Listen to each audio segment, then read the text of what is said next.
ورکه شوې نه ده. د هغه ورځې چې د حکومت دوه سرای کېده دا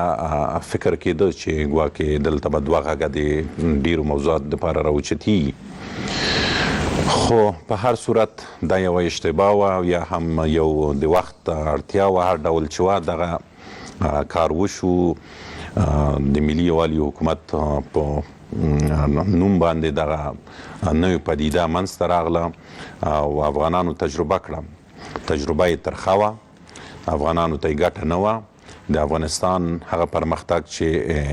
باید په ټولو برخو کې کړی وای هغسې پرمختګ ونه شو. علت یې همدا دوه سرتوب و. د خلکو ګیله او انتقاد دلته دی چې زه خیر 15 کاله خلکو په هر صورت هر حالت وزغمه، د اختلافاتو له وجې ډېر کوچني او غټ مسایل به پاتې ول او دوی سره اختلافات درلودل. نن ورځ چې سرنوسازه مرحله ده، مثلا د سولې بحث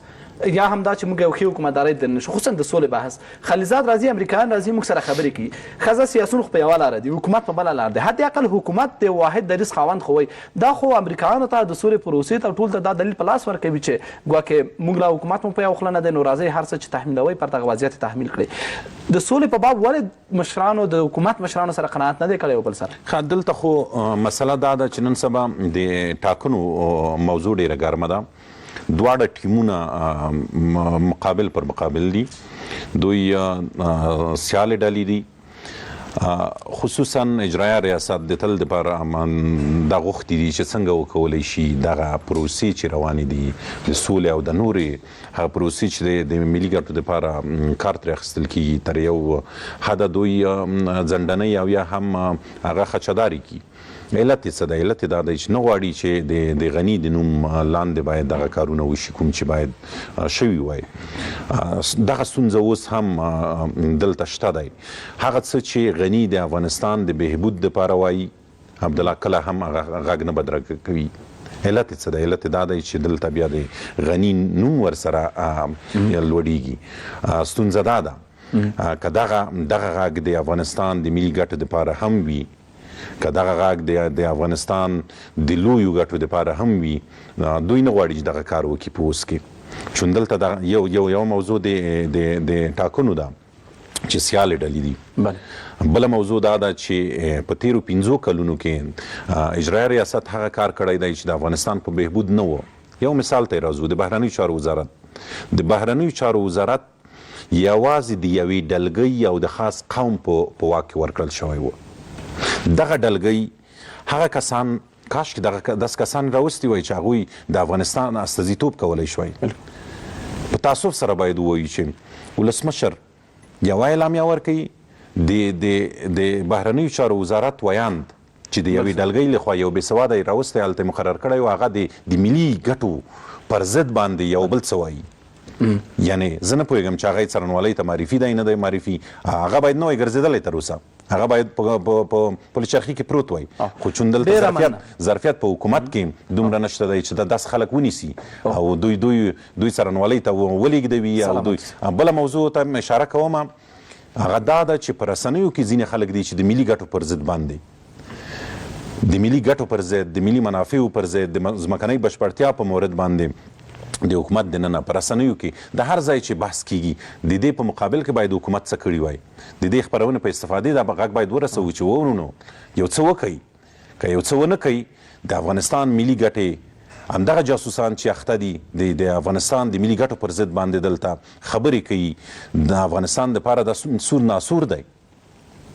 دا د افغانستان په ګټه نه دي. ډېره مننه سلامت سي اصولي صاحب. د ادرس صاحب په دغه حساسه مرحله کې یو خو د دوه غږونه چې د حکومت څخه جګیږي، اصلا دا نور د دې څخه تېره شوې ده چې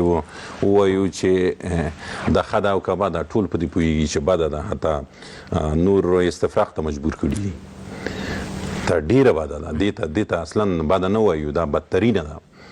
ولسمشر یو څه وایي او اجرایه رئیس بل څه وایي. خو زه وایم چې دا شپږ نو خلک ولې باید د دې جلسه باید خلک ویني. اجرایه ریاست ټول دولتي امکانات لري، عملا بودیجه لري، تشکیل لري، د حکومت د ادرس په توګه منل کېږي، حکومتي ودانۍ په اختیار کې دي، ځینې وزیران معینان والیان لري. ولې په لویو پالیسیو کې چې خلک او اپوزیسیونونه باید مخالفت وکړي، هر اجرایه ریاست مخالفت کوي یو بل سره؟ دا یو 4-5 شپږ ورځې به نور هم دوام وکړي. 6-7 ورځې وروسته نور اجرایه ریاست نشته دی. او کله چې نهایي پایلې اعلانېږي اجرایي رئیس به نه وي حکومت بیا یو سری کېږي ولسمشر بیا هر څه کولی شي بیا به د اجرایي ریاست غږ نه وي دا آخر دي د دوی زه فکر کوم چې نور سا لنډه ده د دوی او دغه سا به نور ختمیږي او حکومت به یو سری کېږي دا د افغانانو غوښتنه ده چې حکومت باید یو سری شي په یوه پاچاهي کې دوه پاچاهان کله هم نه ځایږي لکه څنګه چې قرآن کې ویل شوي دي چې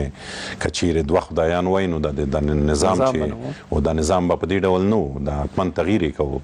او په دې ډول نورمال نه چلیده نو په دوه پاچاهان هم په یو پاچاهي کې نه ځایږي ولس د هم دومره 15 کاله منتظر و یو څو ورځې د نورم په تمه شي چې نهایي پایلې اعلان شي انشاءالله د دې جنجال څخه خلاصیږو ولې اوس دپاره مخالفت د اجرایي ریاست له ادرسه خصوصا د سولې د پروسې په باب څومره تاثیر درلودلی شي حکومت څومره ضعیف معرفي کولی شي حال دا چې ور دمخه هم یو څه په دې برخه کې نیوکې موجود دي چې حکومت له یو ضعیف موقف څخه رامخکې شوی دی پروسې ته ولې که دغسې د حکومت له منځه نو د امریکایانو ته طالبانو ته هر چا ته د دلیل په لاس ورکړي چې زه د کوم حکومت سره وغږېږم یا تر کوم عنوان لاندې وغږېږم ستا حکومت لا تر اوسه په یوه خوله نه دی د هغه ورځ چې د سولې خبرې د امریکا سره پیل شوي دي طالبانو د حکومت سره په هیڅ ډول رابطه د طالبانو نه ده نیول شوې او که نیول شوې هم دا څه پایله نه ده درلودې نو کله چې طالبان د حکومت سره کینینی نو منفي اغیز به څه د حکومت د اجماع او نه اجماع څه فرق به پې وکړي اصلا فرق به نه لري چون هلته طالبان د حکومت سره نه غږیږي دا جواته ده چې د دوه غږونو راوچتېدل د یو ځای څخه د یوې ژبې څخه منفي تاثیرات درلودلی شي خو هلته طالبان اوس دا نه مني په تیرو 4 هفتو کې د سولې خبرې چې پیل شوي دي اصلا تر اوسه یې د امریکایانو سره هیڅ پرمختګ نه دی شوی امریکایان د اوربند په مسله باندې ټینګ دي او طالبان نه مني ورسره بنان د موضوع په ټپه ولاړه ده یوه دسیسه چې وه که راشو د سولې مسلې ته یو څه مکس پې ولرو په تیرو کې خلیلزاد کومه هوکړلیک چې غوښتلې لاسلیک شي یوه دسیسه د افغانانو د وژلو دپاره وه لکه څنګه چې روسانو تیاره کړې وه پخوا په همدې ډول امریکایانو هم تیاره کړې وه هغه په دې معنا چې دوی په خپل منځ کې اوربند کوه امریکایان وتل او افغانان سره پرېښودل بیا چې څه کېږي لکه څنګه چې د ډاکټر صاحب نجیب په وخت کې وشول همغسې افغانان سره پرېښودل مجاهدین صحنې ته راننوتل افغانستان یې چور که افغانستان یې لولپه که افغانان یې ووژل او حالات دغسې چې موږ تاسو ولیدل دا زموږ تاسو د سترګو لیدلی حال زموږ تاسو په عمر کې دا راغلی بنان امریکا هم دا غوښتل دغه وه چې مخکې د خلیلزاد دغه دسیسه خنثی کړه فرض کړئ دا مو خنثی کړل ول بحث دا دی چې موږ باید چمتو اوسو د خپل کورنۍ دندې لپاره چې که امریکایان او طالبان توافق کوي موږ باید واحد ادرس څخه او د افغانانو د یو ښه ادرس نمایندګي هلته وکړو هلته چې تر اوسه د حکومت او ارګ اجرایي ریاست د مخالفت لري ارګ او سیاسیون د مخالفت لري د دې سرنوشت به څنګه شي ښه که چیرې د بحث په دې ډول دوام ولري نو زه په دې متیقن یم چې هیڅ وخت موږ یو غږ نشو اوچتولی او نه د سولې په مسله کې او نه په بله ملي مسله کې د سولې په بحث کې یو څه د ادرسه ویلې چې د دوی مخالفتونه د ارګ او اجرایي ریاست مخالفتونه دا د تشویش وړ ځکه نه دي چې د سولې بحث تر دوی اوچت دی او دوی تاثیرګذاره نه دي خبرې د چا سره کېږي ستانکزی صاحب خبرې د چا سره وکړو ولس خو احمد او محمود د څوک چې په کورونو کې پراته دي د شپې ډوډۍ خوري څملي خوب کوي د دې سره وغږي یو څوک خو باید موجود یو مرکزیت باید موجود یا مرکزیت څوک دی هغه حکومت دی مرکزیت جنګ سالاران دي نه هغه مرکزیت څوک دی که څوک دی مرکزیت ته امن ځای حکومت دی د حکومت په راس کې باید ولسمشر یار څوک چی ډېره مننه سلامت اوسئ د ادرس صاحب څوک د دې لامل شول چې افغانان په لویو مسایلو کې هم اجماع سره ونه لري خصوصا نن د سولې بحث لري ټول په دې پوهېږو عمومي جمله کې ټول موافق یاستو چې سوله ښه شی دی سوله دې راشي سوله غواړو سوله په هر قیمت غواړو ولې کله چې میکانیزم و تګلارې ته راسو بیا نو ټول سره مخالف یاستو سیاسون په قطعي شکل د حکومت سره مخالفت کړي بیا چې راځو د سیاسونو دننه بیا سیاسون خپل منځ کې بیا ویشل سي حکومت ته چې راځو اجرایي ریاست او ارګ سره بیا ویشل سي د سولې په باب دا چا مسؤلیت و چې دغه انسجام اجماع رامنځته کړی چې نه ده کړی یا د چا د لاسه ځینې امریکایان متهموي ځینې خپل حکومت ملامتوي ځینې سیاسون ملامتوي لکه چې دلته یې وویل شول اجرایي ریاست ملامتوي چې دوی مزاحمت کوه ستانکزی صاحب زما عقیده دا ده چې ټول حرکتونه فعالیتونه د ګټو پر ساتلو او د ضرر پر دفع ولاړ دي دا وطن چې دا اوس یې موږ وینو د دا 1900 کالو چکیدې څه چې پخوانی وزیر و څه پخوانی قومندان و څه اوسني فعالین دي ډېر ښې خبرې د مخه پر دغه میز کې تاسو وکړې جنگ پر وزارت دی نو پر قدرت نه دی آیا دا دوه کسان پر قدرت جنگ نه کوي ولې جان کیری راغی او د دوی لاسونه یې پورته کړل ځکه چې د دوی ګټې وساتل سي او په نهایت کې د امریکا ګټې وساتل سي دا جنگ پر ګټه او تاوان دی که څو نفره د سیاسونو په نامه او یا په بل نامه چې په خپل منځو کې ناست دي هم خپل ګټې په یاد دي ښه سوال ته لري هغه دا دی نو چې څوک سوای د انتظام ورته وبخشي لومړی خو پرېږده چې د متعارض سره خبرې وسي دې نه څوک سترګې پټولی سي چې امریکا او ناټو افغانستان ته را داخل سوی دی څوک شته هیڅوک نشي کولی دا پر راتګ به توجیه ورکړي چې څوک به وایي د مشروعیت دلایل به ورته پیدا کوي او زه په دې عقیده نه یم هر هغه څوک چې هلته ورغلي وه د افغانستان استازي نه و چې دوی د امریکایانو سره یو ځای راغله هر څوک چې وي نو د طالبانو تاریخ وایي زه لومړی د امریکایانو سره د حساب تصفیه کوم دا رښتیا خبره ده که امریکایان دغه توجیه وي چې راغلي افغانستان ته داخل سوي دي او د افغانستان ولس هم وایي چې دوی پر موږ باندې متعرض وه نو مدافع د طالبانو تحریک دی زه خو نه یم حکومت خو نه دی حکومت خو ورسره یو ځای ولاړ دی دوهمه خبره دا ده دا چې حکومت وایي زه اوربند غواړم هغه وایي ستا سره نه کښېنم هغه وایي ته مشروعیت نه لري زه د امریکایانو سره خبرې کوم بیا وروسته د افغانستان د خلکو سره خبرې کوم یعنی مذاکرات بین الافغاني دي دلته یو مسله ویل شو د خلکو خو به یو ادرس وي د 10 میلیونه خلکو د راځو مهرباني جناب ستانکزی صاحب دا ښه روانه ده اما زه د دې ځای ډبرې ور اچوم هغه وایي نه در سره کښېنم هغه زه وایم بې اوربنده یې نه منم هغه وایي نه در سره کښېنم زه ورته وایم چې دا د تاوتریخوالي کمیدل ارزښت نه لري زه دغه تاته وم زه چې په عذاب یم د لویو ښارو د راتګ څخه دا ښارانه ده مهمتره مشکل مې دا دی دا اوس تیل د تیارو نه راځي د شمال څخه ډېر په مشکلاتو راځي پر لار یې ګرځي ډریوران شهیدان او ټوټې سوه ډریوران د موټرو د ټانکرو لویه لاره بنده ده په ښارو کې تجمع ده که د طالبانو تاریخ چې امریکایانو ورسره ویلي حدي اقل پر دا خو د توافق وسي تر دې چې هیڅ نه کېږي تر دوی چې په دا لوی کار نه کېږي پر اوربند نه کېږي حدي اقل پر دا خو وسي د امریکا او طالب خو د سره امضا کړي زه وایم یا پام کوه چې امریکایه دا ستا بې سرنشینه تیارې باید د افغانستان د ولس د سره څخه خطا نه سي که خطا سوې زما نفس هم تنګي کوي زه دلته ورخطا کېږم په ارګ او سپېدار کې دا جدي درته وایم نو بنان هغه زما سره خبرې نه کوي زه اوربند غواړم بیا موږ تفسیرې کوو چې اوربند اصل دی وایم ته خو یو وارې پرېږده چې دی در سره منې کې نه مني کله چې د طالبانو د تاریخ او د متحده ایالاتو ترمنځ اوربند د عفو غواړم وکړلې خلاصلیک سي هغه مفردات چې دوی ورته ورکړي دي چې اوږد مفردات لږ نه دي بیا وروسته زما وستا خبره ده بیا زه د ځانه دا وایم چې بیا نو افغانان په خپل منځو کې دا حتمي نه ده هلته دی وایي چې زه امارات یم متوجه نه دلته زه وایم چې زه حکومت یم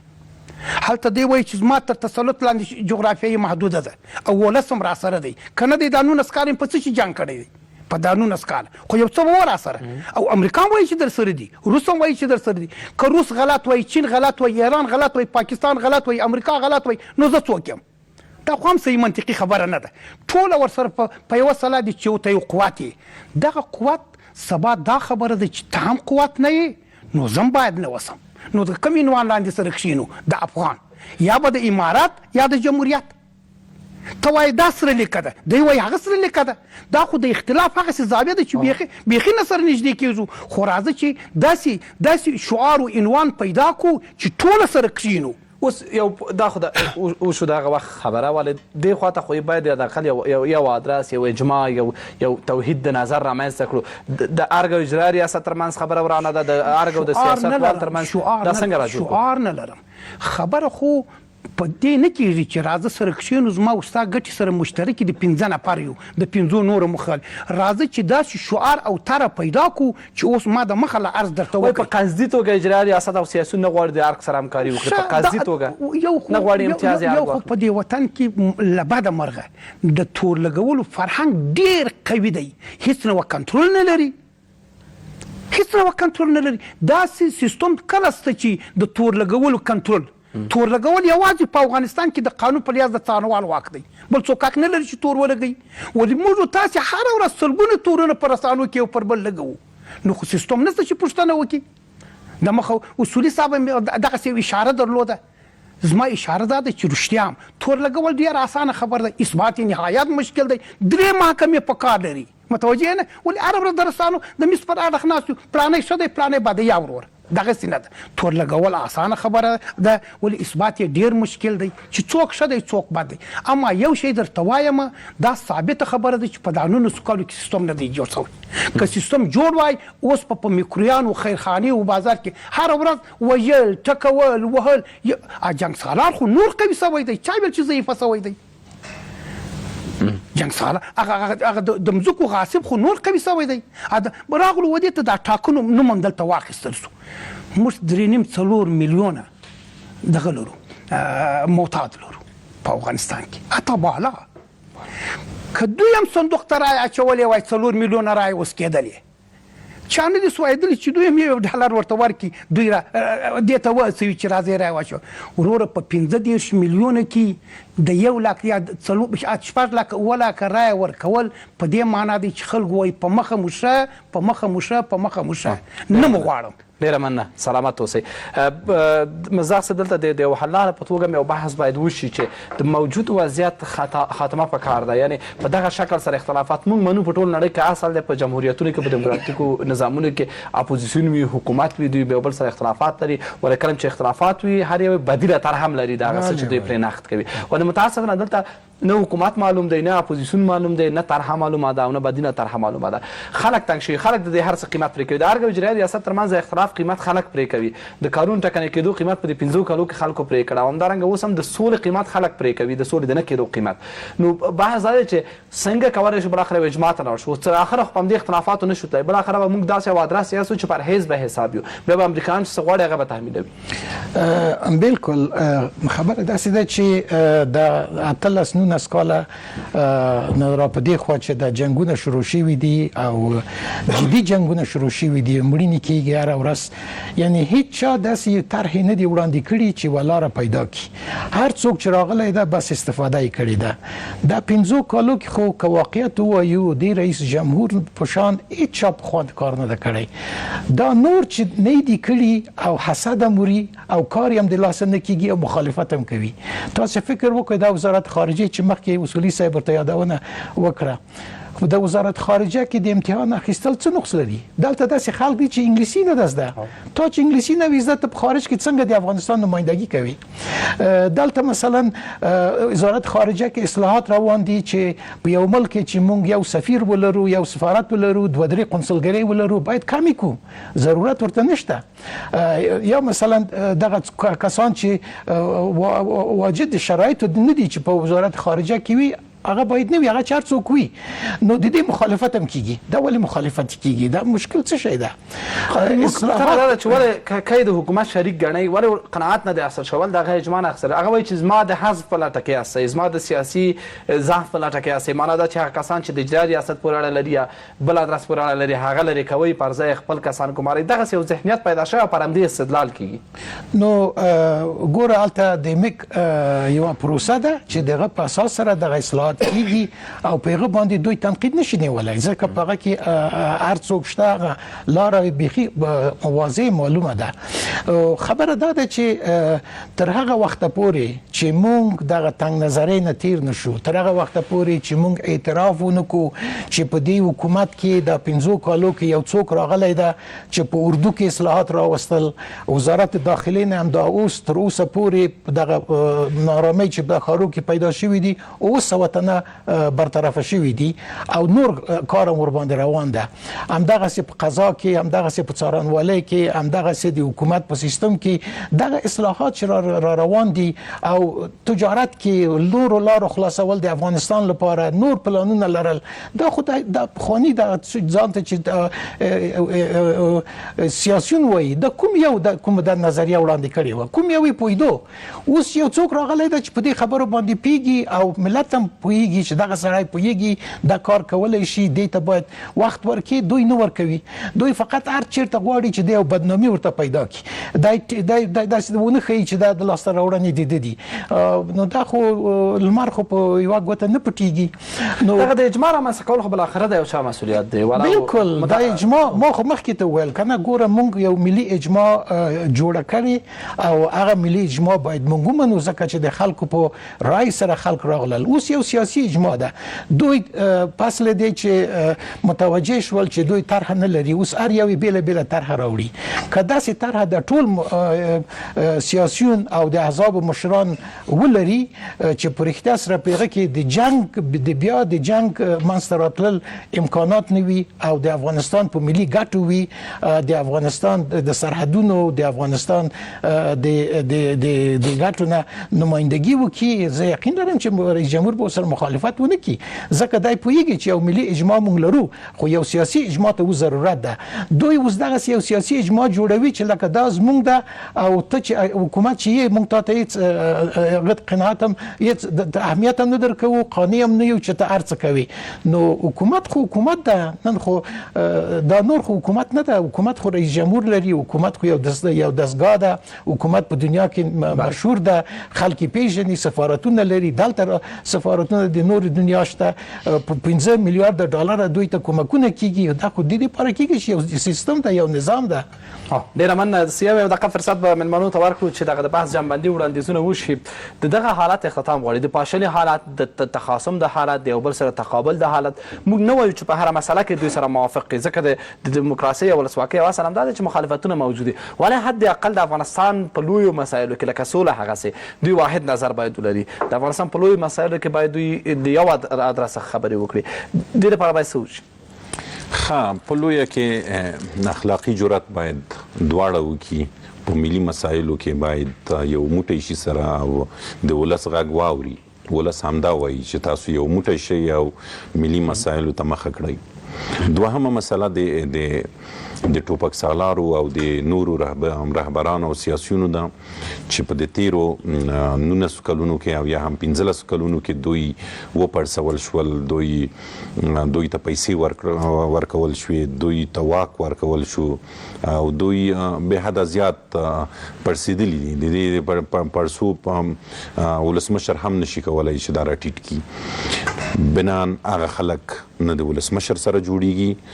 نه د اجرایه رئیس کا په واک کې وای د هغې سره جوړیږي. په یو حالت کې کېدل چې بیا هم نورې پیسې ورکړي، نور هم واک ورکړي. دوی به د سولې خبره هم بیا پر مخ وړي، دوی به بیا د نور سره هم یو وي. سلامت اوسئ.